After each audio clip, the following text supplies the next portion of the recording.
The news looks like it's tightening around Kashmiri separatist terrorist Yasin Malik. The Delhi High Court has issued a notice to terrorist Yasin Malik after an appeal by India's National Investigation Agency has demanded the death penalty for him. He will now be produced in court on the 9th of August this year.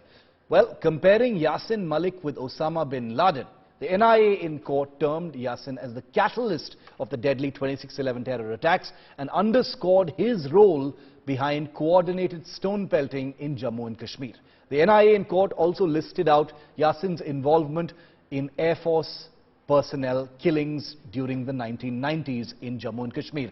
Yasin has been convicted of indulging in acts of terror and raising funds for terror groups and activities. He was convicted after pleading guilty to charges related to terror funding, spreading terrorism and secessionist activities in Kashmir in 2017. Well, unsurprisingly, backing Yasin Malik, PDP chief and former J&K Chief Minister Mehbooba Mufti said that the case must be reviewed, and considering since even the assassins of a Prime Minister were pardoned, a same kind of view may be taken here as well.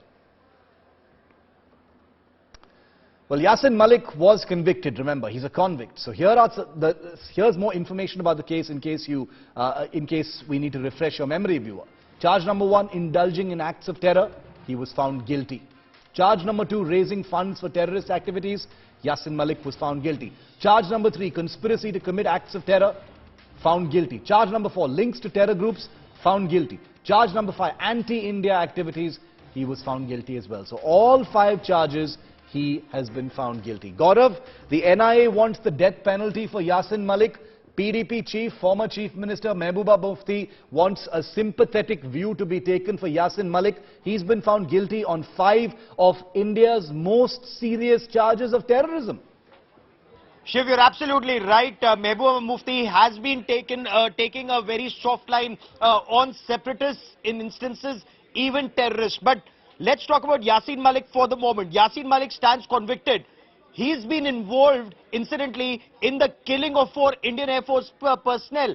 It's amazing that Mehbooba Mufti wants a soft line on him because Yasin Malik was involved in the kidnapping of Mehbooba Mufti's sister, Rubaiya Saeed, and who was then Home Minister Mufti Mohammad Saeed's daughter. In fact, that is seen as the first step that led to the rise of terrorism, radical Islamist terrorism in Jammu and Kashmir, when terrorists were released on the instructions of then Home Minister in a case which was of absolute conflict of interest, that the Home Minister's daughter was abducted. He'd just become Home Minister of the country. Rubaiya Saeed was abducted. Yasin Malik was involved in that abduction and terrorists were released. Those terrorists who were subsequently then involved in the 26/11 Mumbai terror attacks, from plotting to other aspects of it. But that is how terrorism also started in Jammu and Kashmir. It's amazing that Mufti Mohammad Saeed's daughter, the other daughter, would want leniency towards a terrorist like Yasin Malik. Incredible. One of India's biggest terrorists, and that's the kind of line politicians, and no less than a former Chief Minister of J&K has taken. Truly, truly shameful, but like I said, not surprising at all. Gaurav, thanks very much for joining me on that.